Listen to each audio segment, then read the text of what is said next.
Codex సాసున్ అనే Hebrew Bible ప్రపంచంలోని అతి పురాతనమైన బైబిళ్లలో ఒకటి. 1100 ఏళ్ల నాటి ఈ బైబిల్ను అమెరికాలోని న్యూయార్కులో అమ్మకానికి పెడితే 300 కోట్ల రూపాయలకు పైగా ధర పలికింది. చేతితో రాసిన ఈ బైబిల్ వేలంలో ప్రపంచంలోనే అత్యధిక ధర పలికిన రాతపత్రుల్లో ఒకటిగా నిలిచిందని నిర్వాహకులు అంటున్నారు.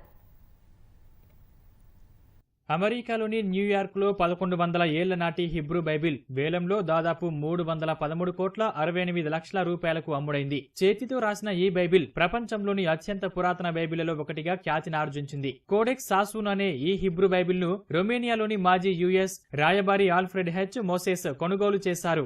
ఏఎన్యు మ్యూజియం అమెరికా స్నేహితుల తరపున ఆయన దీనిని కొనుగోలు చేశారు. ఇజ్రాయెల్ టెల్ అవీవ్ లోని ANU museum of Jewish people కు ఈ బైబిల్ ను విరాళంగా ఇచ్చారు.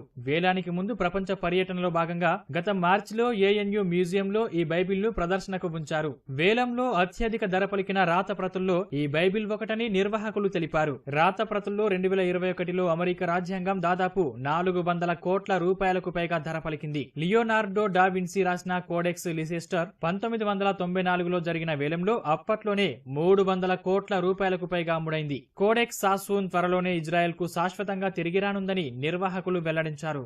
కోడెక్స్ సాసున్ అనే బైబిల్ను క్రీస్తు శకం 880 నుంచి 960 మధ్య కాలంలో రాసి ఉంటారని చరిత్రకారులు అంటున్నారు. 1929లో ఇరాక్ కి చెందిన యాదు వ్యాపారవేత్త కుమారుడు డేవిడ్ సొలమన్ సాసున్ ఈ బైబిల్ను కొనుగోలు చేయడంతో దీనికి కోడెక్స్ సాసున్ అనే పేరు వచ్చిందని చరిత్రకారులు తెలిపారు. అతడు మరణించిన తర్వాత 1978లో స్విట్జర్లాండ్ జ్యూరిచ్ లోని సోత్బీ బ్రిటిష్ రైల్ పెన్షన్ ఫండ్ కు దాదాపు $1.4 మిలియన్ ఈ బైబిల్ను విక్రయించారని తెలిపారు. పెన్షన్ ఫండ్ కోడెక్స్ సాసున్ బైబిల్ను 1100 సంవత్సరాల తర్వాత జాక్వీ సఫ్రాకు $7.7 మిలియన్ విక్రయించింది. దీనిని జాక్వీ సఫ్రా ఇప్పుడు విక్రయించారు.